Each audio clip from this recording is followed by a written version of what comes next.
You sensed the absence long before you had words for it. Before you could explain it, your body already knew something was missing. You felt it in moments when comfort didn't come, when your emotions were met with distraction, or when silence followed your vulnerability.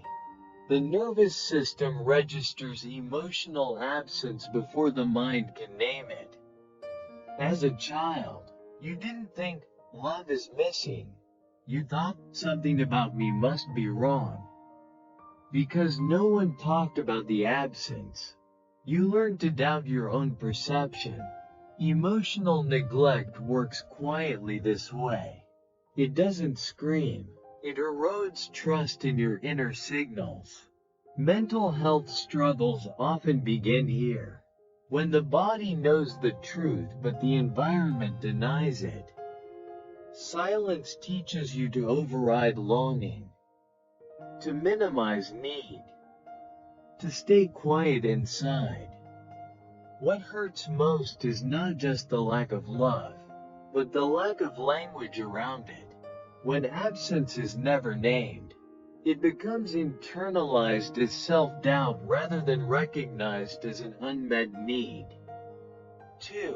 Silence trained you to manage emotions alone. When love was missing and unspoken, you learned early that emotions were something to handle privately. There was no invitation to share. No consistent response that made expression feel worthwhile. Over time, the nervous system adapted by containing everything internally. This self-containment often looks like maturity or independence, but it comes at a cost. Emotional regulation becomes a solo task instead of a shared one. Mental health begins to suffer quietly as feelings stack up without release. You may have learned to soothe yourself before reaching out, to downplay pain before it's noticed, to be fine even when you weren't. This is not emotional strength by nature. It is emotional survival shaped by silence. 3. Longing turned into shame instead of connection.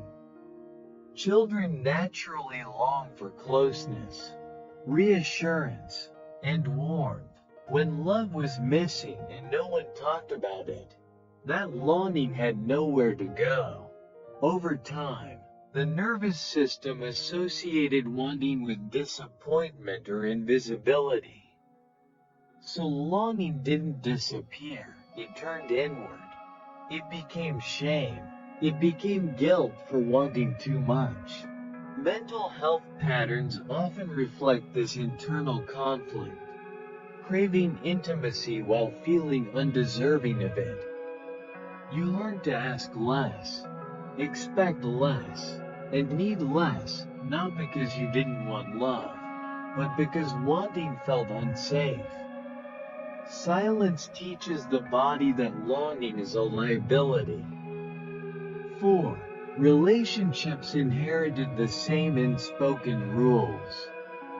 What was never talked about in childhood often becomes what feels hardest to talk about in adulthood. Silence around love repeats itself in relationships. You may struggle to express emotional needs, fearing they won't be met or will burden others. Attachment becomes cautious. Intimacy feels vulnerable not because you fear closeness, but because closeness once led nowhere. Mental health suffers when connection lacks emotional language. You may feel unseen while staying silent, recreating the same pattern that formed you. 5. Self-worth formed around endurance, not nourishment. When love was missing and unnamed, worth became tied to coping. You learned to survive quietly, adapt smoothly, and not disrupt the emotional atmosphere. Being Low maintenance felt safer than being honest. Over time, self-worth rooted in endurance becomes fragile. Rest feels undeserved. Support feels unfamiliar. Mental health struggles grow when care feels optional but exhaustion is constant.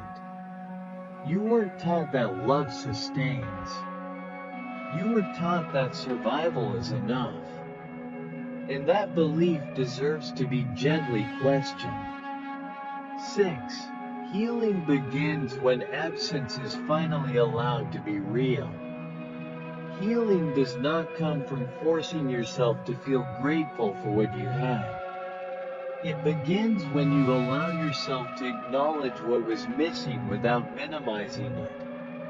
When love was absent and no one talked about it, the nervous system learned to normalize deprivation. Silence became safety. Longing became something to hide. Naming this absence gently changes how the body holds the past. Confusion softens into clarity. Self-blame loosens its grip. You begin to understand that many of your struggles with attachment, intimacy, and emotional regulation were not signs of personal failure, but intelligent adaptations to an environment where emotional nourishment was inconsistent or unavailable. As awareness settles, the nervous system no longer has to carry the truth alone. Regulation becomes possible because your experience is no longer denied. You begin offering yourself what was missing: attention, patience, and emotional honesty, not to dwell in pain, but to restore balance. This content is for educational and reflective purposes only. It is based on real-life experiences and personal growth journeys, shared to invite awareness, not conclusions. We encourage kind, respectful discussion and constructive comments. In the next reflection, Growing Up Without the Love You Needed, we will explore how unmet emotional needs shape identity, self-worth, and the quiet patterns many people carry into adulthood, and how recognizing this can open the door to gentler, more sustainable healing.